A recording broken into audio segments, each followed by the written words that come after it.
بسم الله الرحمن الرحيم اللهم صل على محمد وعلى آل محمد أما بعد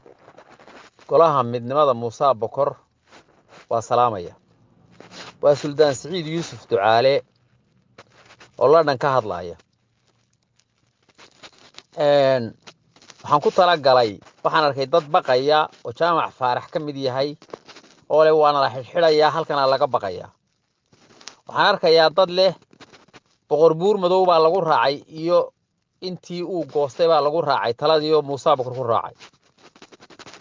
waxaan doonayaa inaan dadka la jamaarashara habaabin beenna la sheegin waxaan rabaa inaa qaadaan oo ku sii daysaan golayaasha iyo facebookyada hadalkayga waxaan ugu dhiiranayaa inay tahay wax aan jirin waana maalintii loo baahnaa in la hadlo waa been aan sal iyo raatoona lahayn cid ku taageertay ma jirto buur madowna wuxuu yiri baho iyo darays baashiraya cid kalena kula ma jirto Muuse Bokorna kula ma jiro biciidana kula ma jiro waa kufsi nabadeed oo la kufsaday gudidii biciidana waa tii uu ka saaray ee ay ka baxeen labadii xubnood ee baha kaga jireen inta dawladdu aragtayna waa intii bahood iyo darays iyagay ku kooban tahay nabadana waa la kufsaday ragga la xidhxidhayna waanu ka soo horjeednaa haddii ay dawladdu ka soo dayn weydo oo ay se ugu horreysa ka soo dayn weydona dagaal baanu ka xigaynaa qaada hadalkayga taasaa jirta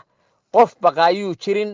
cid ku jirtaana ma jirto xalayna go'aanka lama gaadhin waa been iyo propaganda suuqa la gashaday allahumma salli calaa maxamed wa calaa aali maxamed ama bacd halkaasaan arrinteeda ku dhammaynaya sidaa arrintu hay ugu ogaato meel kulul bay maraysaa u baqadinina ma jirto nabadiina halkaasay ku baaba'day oo lagu baabi'iyey nabad lagu qawlaysanayo oo lagu shaqaysanayo